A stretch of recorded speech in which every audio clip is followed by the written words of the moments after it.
This is A Different Perspective with Kevin Randle. A retired U.S. Lieutenant Colonel, Kevin Randle has been studying UFOs for nearly 50 years. Kevin has investigated some of the most famous UFO cases in the world and has been consulted for dozens of documentaries about UFOs. Considered one of the leading experts into the Roswell UFO crash of 1947, Kevin has written more than 25 books about UFOs, including the recently published Roswell in the 21st Century. Now, here is the host of A Different Perspective, Kevin Randle. And welcome to A Different Perspective. I am, in fact, Kevin Randle. Normally, I would have notes and I would have a program plan, but all the notes are upstairs and I've had problems with my computer system. So we're going to kind of wing it today. There's a lot going on in the UFO field right now with people coming out with all sorts of, I'll say it, crazy stories.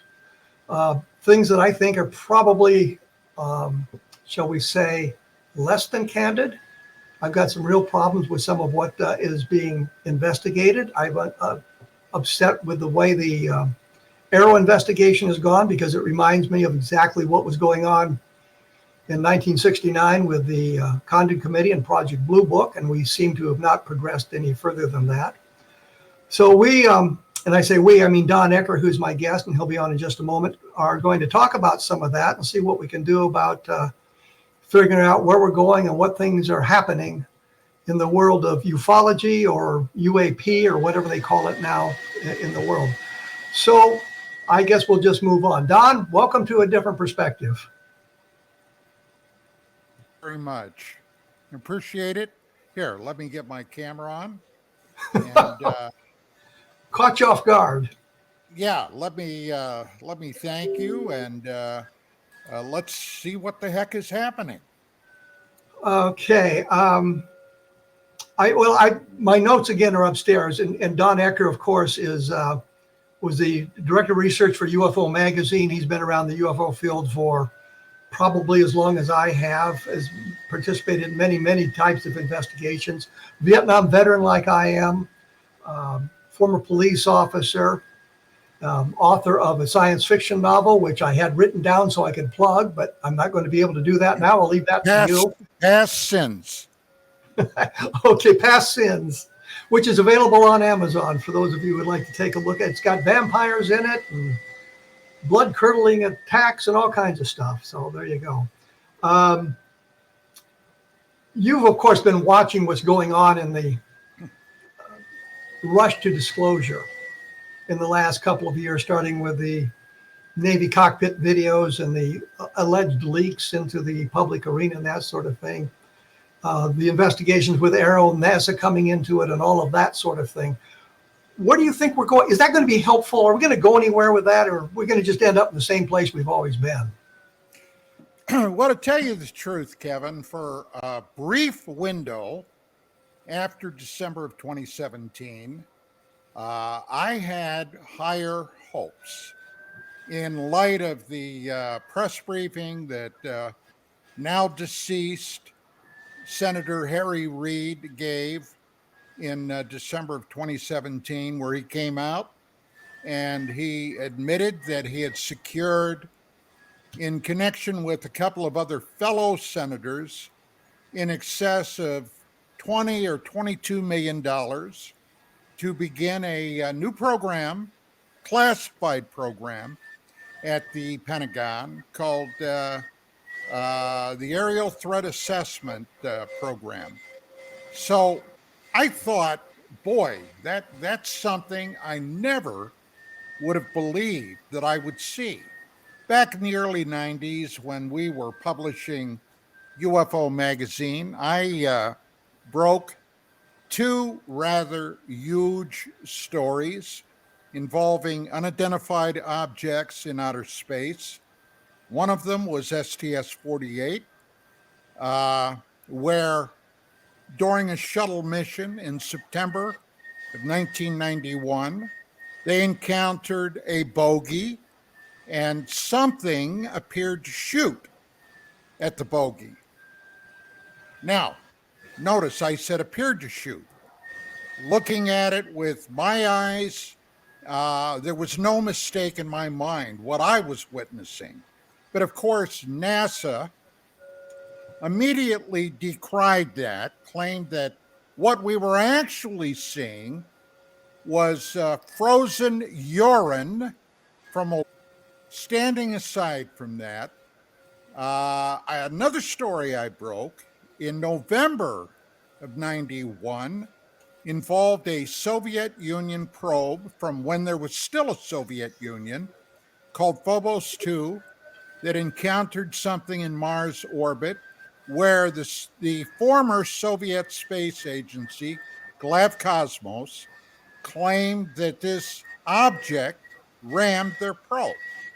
Now, I would have thought that would have been at least one of two of the smoking guns that would have broken this wide open. Never happened.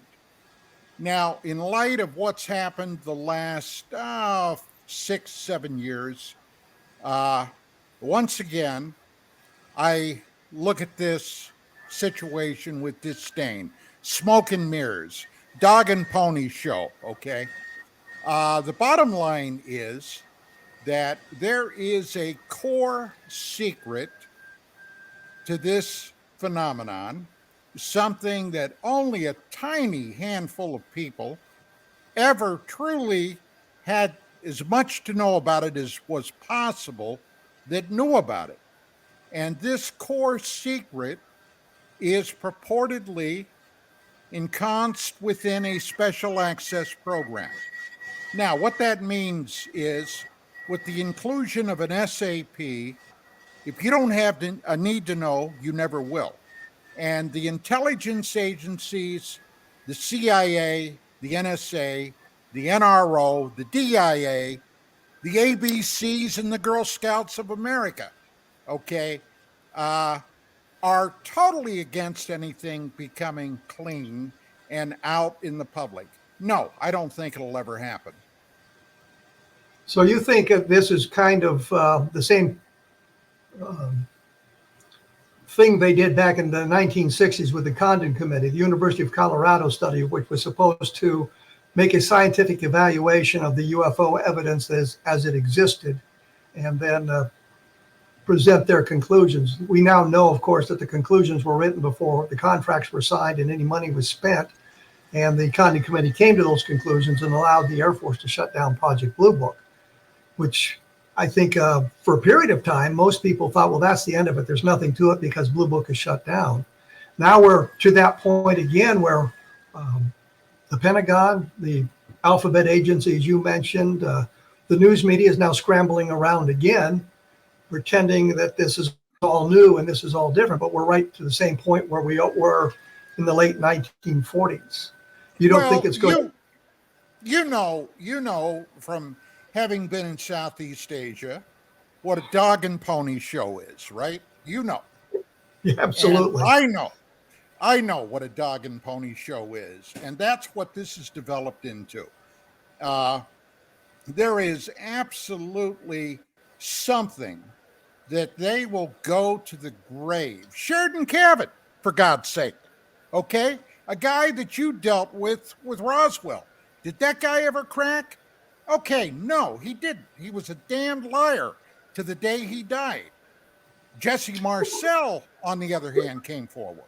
Let me just explain one thing here, Don, so the audience understands. Yes, Sheridan Cavitt lied. We know he lied. He lied to us repeatedly about that. We can show it, but he was counterintelligence, and I think their training was such that no matter what we had, we could bring the body to him and show it to him, and he said, "I've never seen that before." He would deny everything. So, to be fair to Cavitt, he was living up to the oaths he had taken and the his feeling of what he needed to do. So, yeah, he lied. I understand that, Kevin. Well, you understand it, but I want to make sure the audience does. Sure. You were going on with the liars then. Well, yeah, but look, when I was in the military, when I was in Southeast Asia, I was involved with intelligence operations, okay? That's basically what my what my unit did. We did not work for the Department of the Army. We worked for the National Security Agency. All right. And the official line was my unit never even went to Vietnam, okay, which was pure hogwash. But sure, that was playing to the audience out there in the field. But the bottom line is, I understand Cabot. I understand that he held true to his oath to the very end. And, but then there are a heck of a lot of people we can point at and said that they saw this with the eyes of a bigger picture. Jesse Marcel was one, and many, many more after that. The Roswell case especially. Look, on the 50th anniversary of the Roswell event, all right, I was on a number of NBC nightly news programs. They approached me at UFO Magazine. And one of the programs I was on was the nightly news with NBC. And they showed a video taken from a press conference that day with an Air Force colonel. I forget what the heck his name was now, but they came out with a report, Roswell, Case Closed, that book. Now, they never released that book to the press or anyone else until weeks after the event. We got our copy of the report. As a matter of fact, it's in my office right now. And pouring through that book, the explanations and the things that the Air Force was using to explain away whatever it was that happened at Roswell were ludicrous. For example, on one of the pages, they had a photograph of a NASA probe from 1972. And they were trying to pass that off as, well, if I were driving out in the desert and I saw something like that, okay, yeah, I'd stop and I'd look at it and I'd wonder what it was. Yeah, no kidding, 1972. Don, let me interrupt you there. We'll come back to this because I've got to take a break right now. And I, like you, I've got a copy of the book, and I've talked to Colonel Weaver, who was the man who was responsible for that. He was not the briefing officer you were talking about, by the way, because he wouldn't go in front of the cameras. He wanted somebody else to do that. I'm here with Don ECKER, the former director of research for UFO Magazine. My blog is at kevinrandle.blogspot.com, where you can find a bunch of articles that deal with this disclosure and that sort of thing. And of course, the book is Understanding Roswell. The other one is Roswell in the 21st Century. And I will be back right after this with Don ECKER, so please stick around. And I am here with Don ECKER. Don, before I bring you back up on this, I did want to mention one thing. One of the things I've been doing is I write action adventure books as well as science fiction and other things. And I had done a series back in the late 1980s, early 1990s called Vietnam Ground Zero. There's 32 or 33 books in that series. A new one has just been published, and you can go on to Amazon, find it. It's not in Kevin Randle, it's Eric Helm. It's called Pioneer Post. And what is interesting about it is it's based on an event in Vietnam that I actually took place in, that I was there for. My role was very minor, but it was kind of an interesting thing. So it might be something that people would like to take a look at. And I thought I'd use this moment to plug the book for no reason whatsoever. Anyway, Don ECKER is here. We were talking about the, I guess, the deceit we find in the big Air Force report, Roswell. It's not case closed. It's a fact versus fiction in the New Mexican desert. It was in response to, I guess, Senator Schiff from New Mexico wanting to get additional information about the Roswell case, and it was all an outgrowth of that. But it's a document that's very valuable to us as UFO researchers, because Don, you were pointing out one of the problems. One of the things that is important in that is we have a complete listing of all the Project Mogul flights. We know where they were, how they were constructed, and what happened to them. So we can refute the idea that it was a Project Mogul balloon. But Don, you were talking about some other things that you found in that report that were also less than true? Yeah, as we do today's show, okay, on June the 5th, we are one day from the 80th anniversary of the D-Day Normandy invasion by the Allies to dislodge the Nazis out of France and ultimately Germany. One day, tomorrow, 80th anniversary. Now, my old man, my father, was in the third wave that went into Utah Beach. Okay. Later on in December, he was up in Brussels, and what the heck he was doing up there, I'm not sure. But when the Nazis launched their operation, I think it was called Watching the Rhine or something like that, on the 16th of December, he was hustled down to the Battle of Bastogne.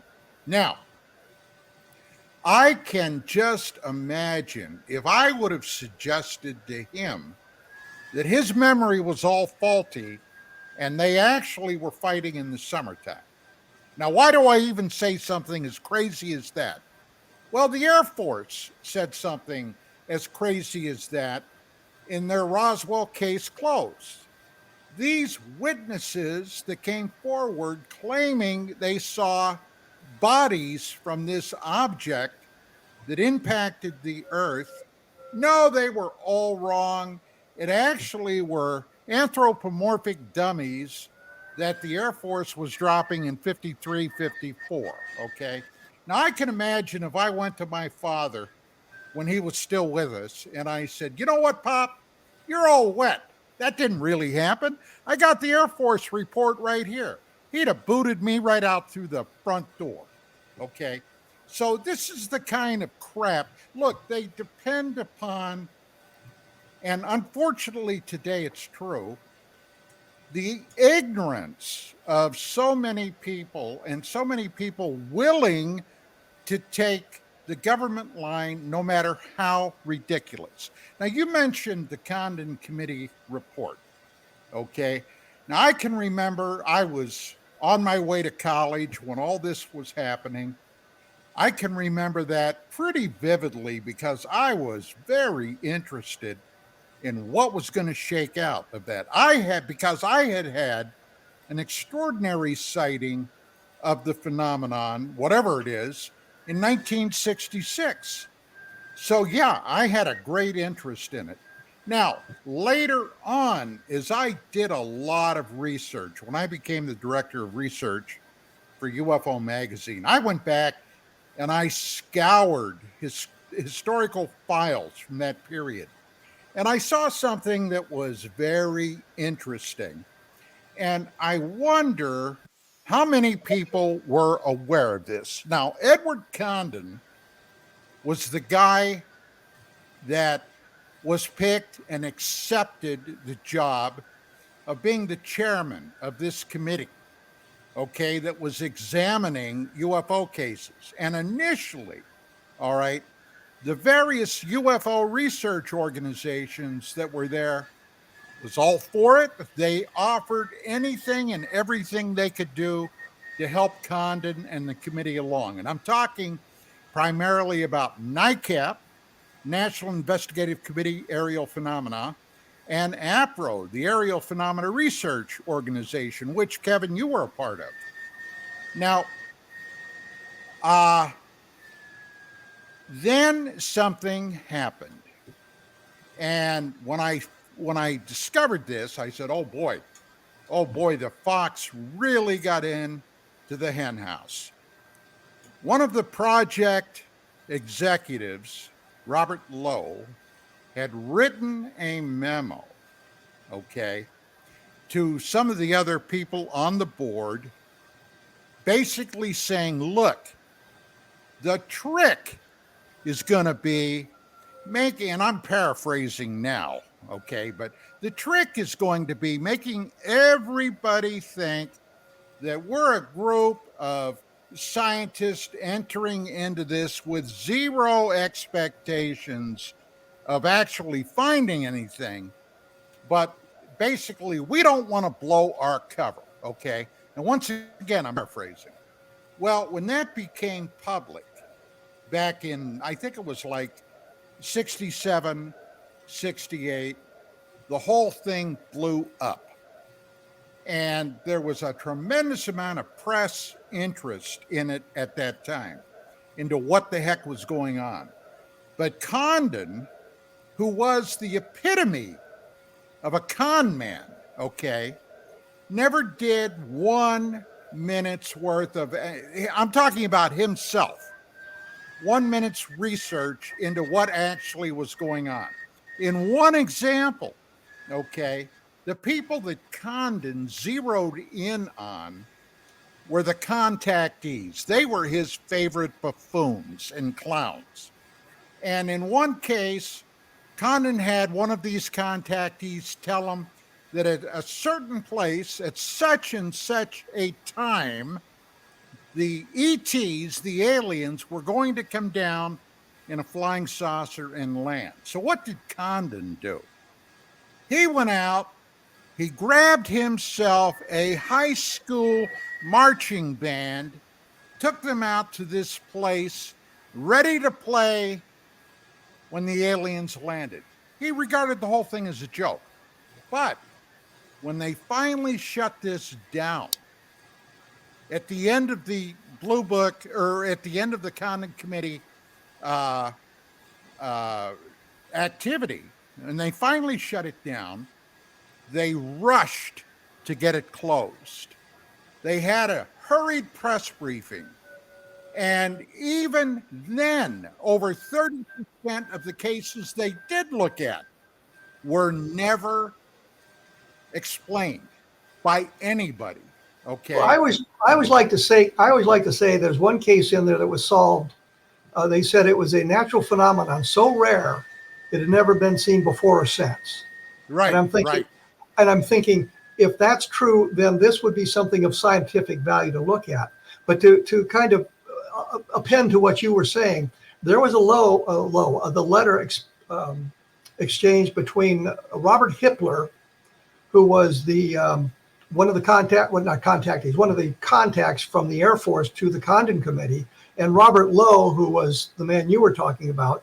And Hippler said, here's what we want you guys to find: that the Air Force has done a good job, that there's no evidence of alien visitation, and that we should stop the investigations because nothing of a scientific value will be learned.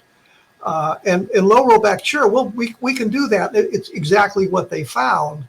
And I've got copies of those letters, those documents on my blog that you just type in Hippler letter, and you can read all about it there. So you can understand what's going on. But the Condon Committee was designed to end interest in UFOs by explaining everything. There's one more fact that most are not aware of.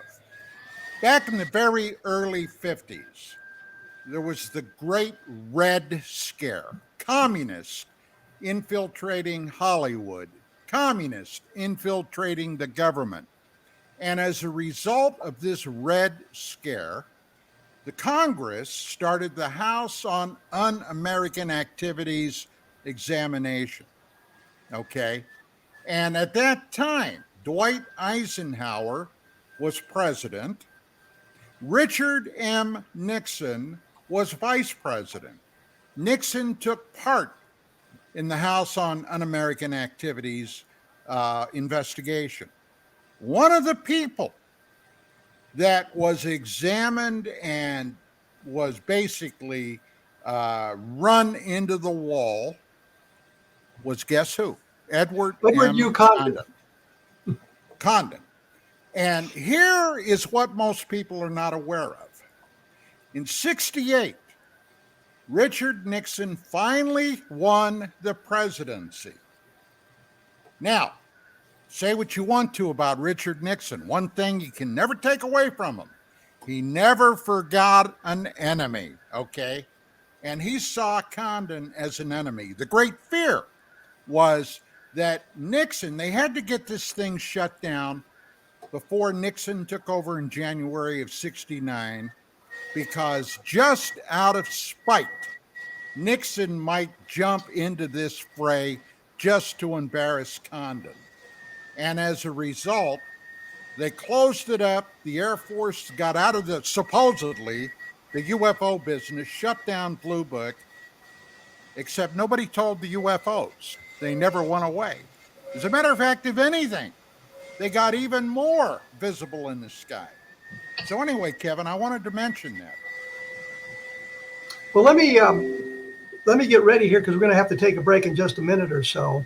One thing I wanted to point out, and it's up on my blog at the very top of the blog. There was a sighting in Baltimore, Maryland. That if you go through the sighting, they've got the date wrong, they've got the witnesses wrong, they've got all the facts wrong. They said it was a hoax, and yet the evidence turns against it. It's from, I think it's labeled as March 25th, 1952. The actual sighting took place on March 14th, 1952. They label it, part of it is April 19th. So it's a case that's very interesting. And for those of you, take a look at it. It's at the top of the blog. It's the Baltimore UFO sighting from that time. It is just a good example of the Air Force not really doing the job they're supposed to do and not carrying it out to the end. We're going to come back here, and I think we're going to move a little bit into current events now with what's going on with disclosure and all the alleged investigations, I should say, going on around UFOs and how all of that is shaking out. Once again, my blog is at kevinrandle.blogspot.com. You can take a look at that stuff there and take a look at Roswell in the 21st Century, which is the book that explains an awful lot of what Don has been talking about as well. We will be back right after this. And we are back here. We were talking about Condon Committee and some of the history of the deceit that surrounds the UFO field. And I think that we could go into great detail and present document after document showing how the investigations were bungled.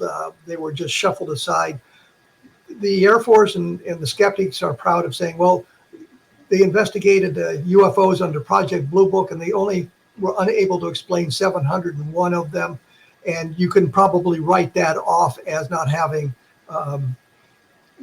enough information to get to the bottom of it had they had better data. But in a survey I took of the Project Blue Book files, I found between 4,000 and 5,000 were listed as insufficient data for a scientific analysis, which means there's no explanation for it. But it's not in that unidentified category, which was the one they wanted to stay away from. So literally half of the sightings were not explained.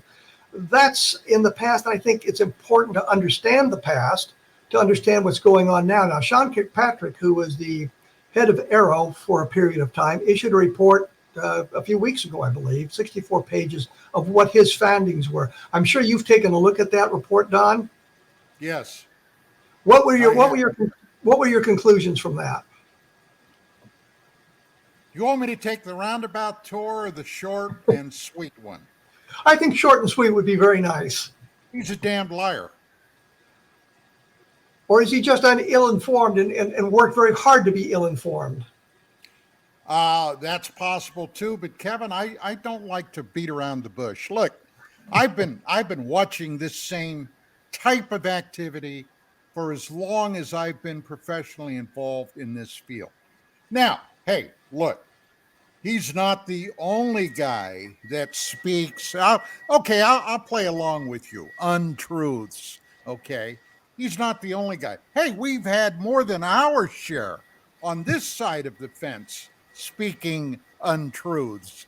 But you don't mean people like Frank Kaufman, do you, or Glenn Dennis? I just thought I'd throw that. Yes. Yeah. Or Calvin Carlton Korff. We'll get to him in a minute.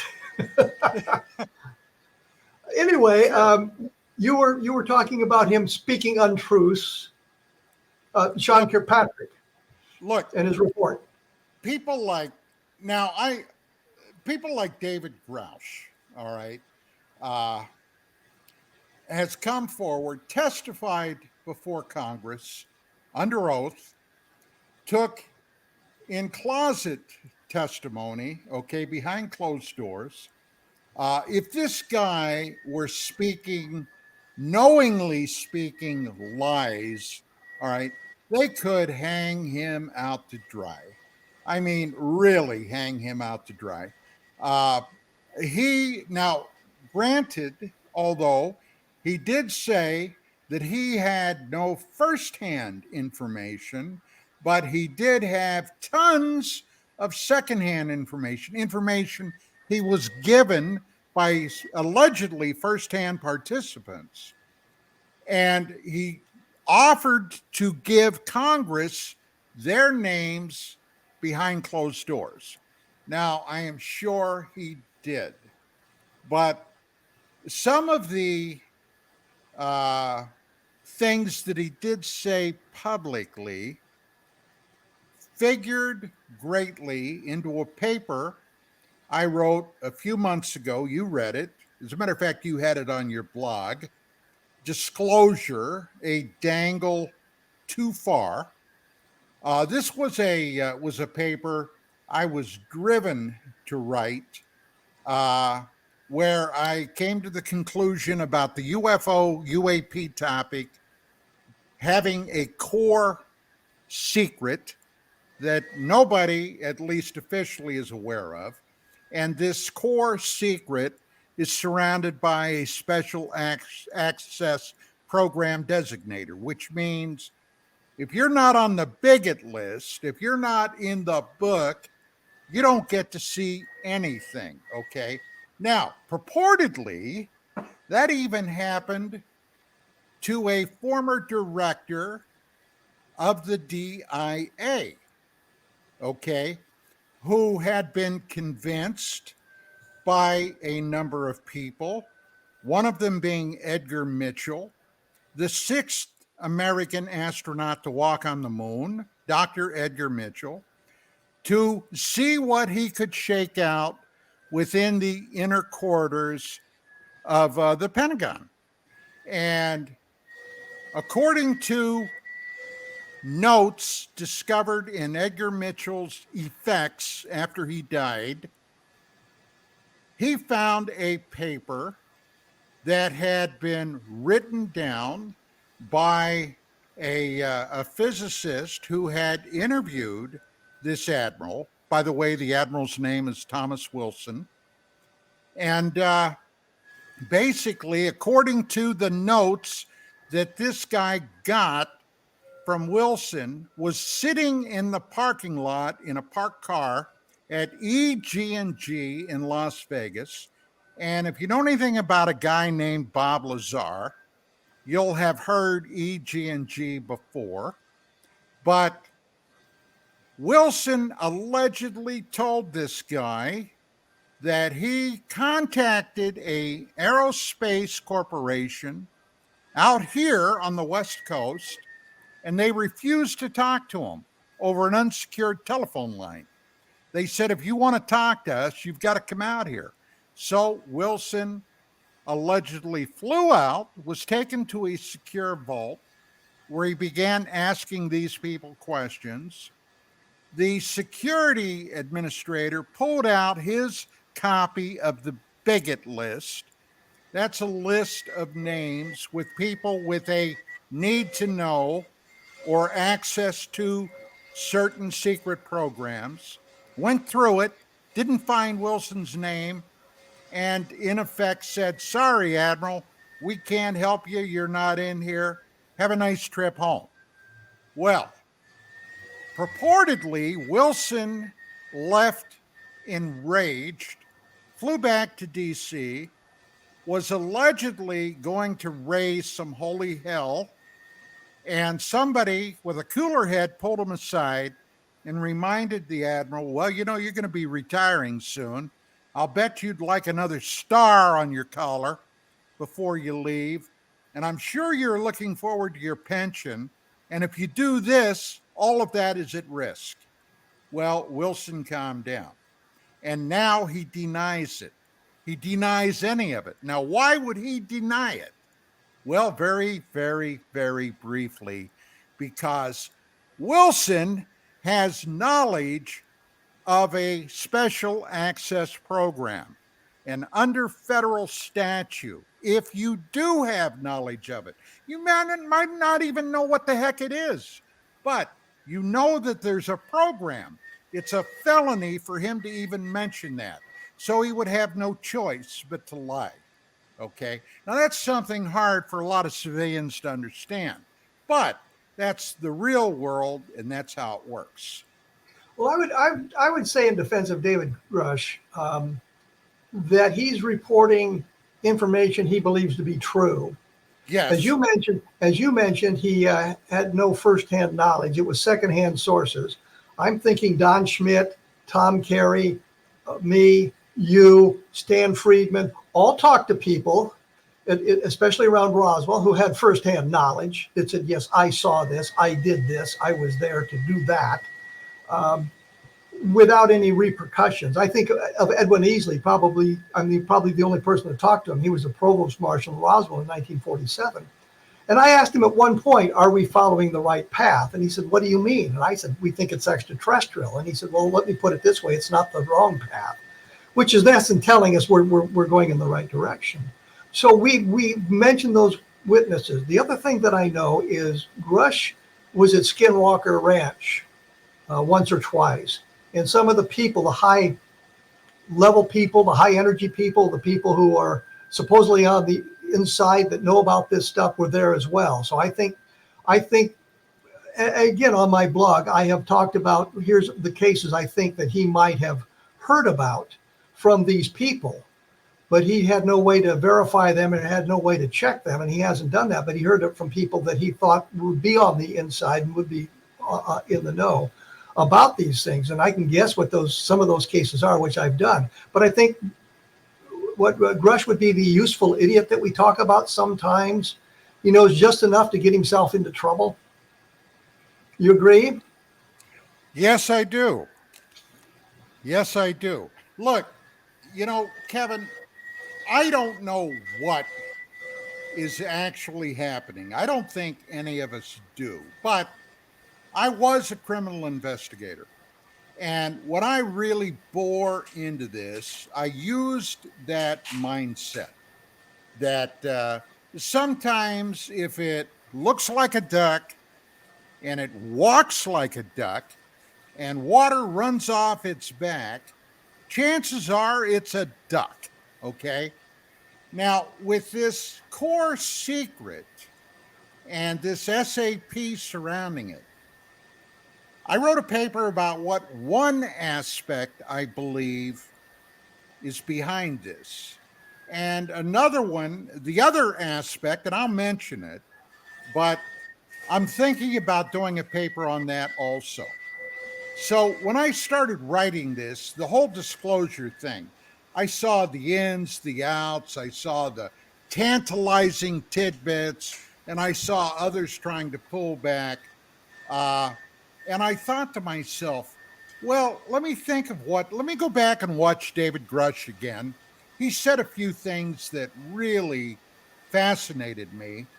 And one of the things he said, and this is where I put my detective hat on, he said, well, I've been told we have at least a dozen, possibly more, off-world vehicles that crashed. Now, Kevin, our technology today is pretty damn far from what we had in World War II. And think about World War II. In World War II, when the Japanese attacked us at Pearl Harbor in 1941, the United States Army still had actual horse cavalry troops, boots and saddles. Not a heck of a lot different from what George Custer rode to the Little Bighorn in 1876. But from that point until July 1945, we literally went from horse cavalry to atomic bombs in 4 years. Now think about that. And we defeated in those 4 years, of course, with a lot of help from the Brits, the Russians, you name it, 2 major fascist governments and their militaries, Germany and Japan. Now, here we are 80 years later. Don, you're going to have to hold that thought. I got to do a break here. We'll come back to that when you do when we come back.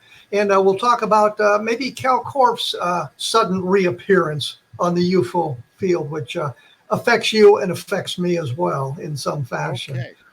Once again, the blog is kevinrandle.blogspot.com. It's called A Different Perspective. Take a look at my book on Level Land, my book on Socorro, which will help you understand that. And we will be back right after this. And we are back with Don ECKER. I keep wanting to say Don Schmidt. Of course, there's Don Burlinson and several other Dons involved in this UFO conversation. Tech sergeant on that, and that'll keep us separated. Yeah. Well, you were talking about the amazing scientific advancements made from the beginning of the Second World War to the end of the Second World War, and where we are now having this conversation, you at your home, me at my home, the studio, and still another place, right. Which is amazing technology. We can bring all that together. And what I was getting at, okay, is during Grush's testimony, he mentioned that from what he was told by people that know, we have in our possession a dozen or more off-world vehicles. Now, Kevin, I'm thinking about this. If any of those alleged vehicles came from another star system, imagine the technology that is behind that, okay? That's number one. Does it make sense that if they came here from another star system, that suddenly they would crash? No, it never made sense to me. Okay, maybe one, possibly two, but a dozen or more? What did make sense to me? And I think it would make sense to you. In Vietnam, okay, during the war, we lost literally thousands of aircraft of all types, everything from bombers to helicopters, fighter jets, you name it. They were shot down. And suddenly, the story I broke in 1992 from an event that happened in 1991, STS-48, made sense to me. And I was aware, well, as the director of research at UFO Magazine, as you can imagine, we saw a lot of stuff that never made it into the magazine. There was sometimes literally just too much. And I had an investigator originally from the Soviet Union, when there was still a Soviet Union, by the name of Paul Stonehill. And Paul was one of our correspondents that wrote frequently for UFO Magazine. One day he called me up. He lives out here in the Southern California area. He called me up. He had been talking to a investigator, a scientist, by the way, in the former Soviet Union, now the Russian CIS. And this person told him about reports he had received coming in from Siberia, all right, where witnesses had witnessed these unknown objects apparently engaging in aerial combat, flashing lasers or God knows what at one another. And these people were by necessity freaked out.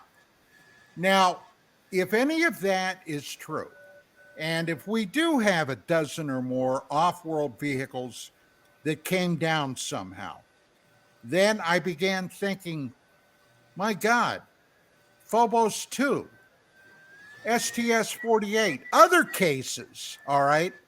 And suddenly I began to think, what if there is conflict going on between two or more factions of these visitors in our solar system?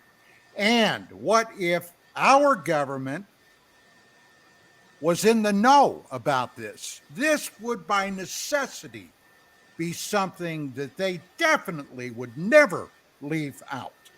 Now, you read my paper. Did you follow my logic in that? Yes, it did. Where do you come down on that? Uh, I wonder about their conducting that war in our solar system. It doesn't seem that they would be fighting that far away from their home world, wherever they might be. But then you Well, could link who's to say? I mean, World War II. You could take a look at World War II, and we fought the war quite a ways from our own shores.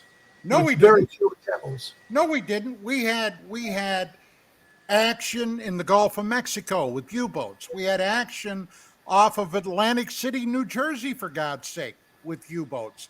We had ships sunk within sight of the continental United States. As a matter of fact, at the beginning of the war, Kevin, they didn't even have city blackouts initially. I mean, ships would be sailing along down in the Gulf, Mexico, that were highlighted against a background of cities there until they finally got their act together. But yeah, now as far as enemy action here, well, we had some. Okay, we had a Japanese submarine surface off the shore trying to shell an oil refinery. We had Japanese Fugo balloons come over with bomb loads on them, trying to start massive forest fires. But when it came to actual enemy troops, no, we didn't have that. But we sure had a lot of other stuff. Well, but it's all around one planet. We really need to move on here because I think I wanted to get to this latest Cal Korff nonsense. I'm not sure how familiar you are with it. He was about to sue you again for calling him names. Look, that was from years ago. I had been invited, okay, on a guy's radio show to talk about, of course, the UFO topic. And somewhere during the course of that show, he was taking questions from the audience. They were writing them and sending them in. And one question came from a guy I immediately recognized, Art Levine, okay, who I know is an associate of Korff. And he wanted to know my take on Corey Good. Okay. Now, I gave my take on Corey Good, like I told you earlier, short and sweet. All right. Now, on the Let me heels interrupt. of that, Don, let me interrupt just a minute. Corey Good was this guy who claimed, I believe it's this guy, who claimed that he was abducted as a teenager out of his bed, fought a war on Mars for 20 child, years. he was 5 years old. Okay. And then after the 20 years of service, he ended up back in his bed 15 minutes later at Right. his original age. So Right. time travel, all kinds of things going on there. Oh yeah, oh yeah. So anyway, so this host got another question in that he never put on screen, and it was from Cal Korff. Now, this guy, this radio host, didn't have a clue who Cal Korff was, and I gave him at the end of the show, after we were off the air, a short primer on this guy. And I don't know if he believed me or not, but I said, hey, it's easy enough to look up. So anyway, I screen captured. He sent me this thing. I screen captured it, and it's going back to 2008, 9, 10, when Korff was going around in his make-believe soldier suit, where he was a captain, and then promoted all the way up to colonel in the Israeli-founded Special Secret Services. The what? The who? And it was an organization that he put in his own little mind. All right. And nobody, obviously, I mean, you looked, nobody could find any mention of this anywhere. And the guy is a fantasist. He's, in my humble opinion, now look, I'm not a psychiatrist, I'm not a psychoanalyst, I never even played one on TV. But when I was a cop, occasionally I would have to play one on the street. And my amateurish readout of this guy is he's mentally ill. He's insane. Okay. He's bouncing off of walls. And I don't want to go into the whole thing, but I did 2 radio shows on this guy. And as a matter of fact, you were interviewed on both of them because you were somebody this guy was gunning for too. And I got to say, I really humiliated the hell out of him. Then this guy impersonates a lawyer, sending me legal threats via email, okay, from an anonymous server with this lawyer's name on it and his address and his phone number. And when I saw that, I said, oh boy. So I called this guy up, all right? And I left a message on his answering machine. Within an hour, he calls me back. And he said, I don't know what you're talking about. And I said, I'm not surprised. And then I gave him the rundown on this lunatic, all right? And so, yeah, this guy kind of went underground for a while. There's a website dedicated to him. And if you put this in your search engine, you can find it. It's called Korff, Kalkorff, is an idiot. All right. That's the website devoted. Now, it's not mine, but it's devoted to this guy. And you can go back literally through the years to 2008 and see some of the lunacy this guy has done. So, well, let me point out one thing, Don. The reason I brought this up is if it was that old, I wouldn't bother with it. But just in the last week or 10 days, he's put up a note that he's going to sue you for all kinds of slander and whatnot. A couple of months before that, he said the same thing about me, and of course, nothing has ever come from it. and it never will. Absolutely. And you can take a look at his whole claimed history. You left out that he had an IQ of 219, that he was instrumental in the O.J. Simpson trial. He has a contract for 500 books that he's working on. They haven't shown up yet. He was given $25 million to produce a documentary series. From an Arab sheik. I was about to say that. The Saudis funded this sort of thing. So he's come up with all these sorts of things, and that's kind of where we are. Don, and that's why I brought it up now, because I thought we'd kick the sleeping dog because somebody has to. But we're out of time here. Anything you'd like to say in the last 30 seconds? Yeah. My radio show called Dark Matters Radio airs on Monday afternoons on KGRA DB, and it starts at 4 p.m. Pacific time, 7 Eastern. And on Thursday, there's a show which actually Kevin guested on once called UAP Crossfire, where we take a in-depth look and sometimes get a little rough and ready on items and points that develop in the UFO UAP field.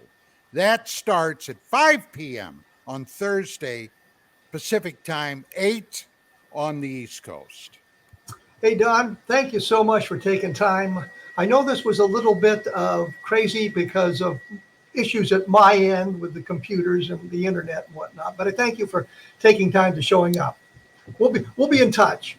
Once again, I think we need to take a look at my blog, www.kevinrandle.blogspot.com. Take a look at my books on Amazon, and I will be back shortly with another program about UFOs, I suspect. So thank you for tuning in.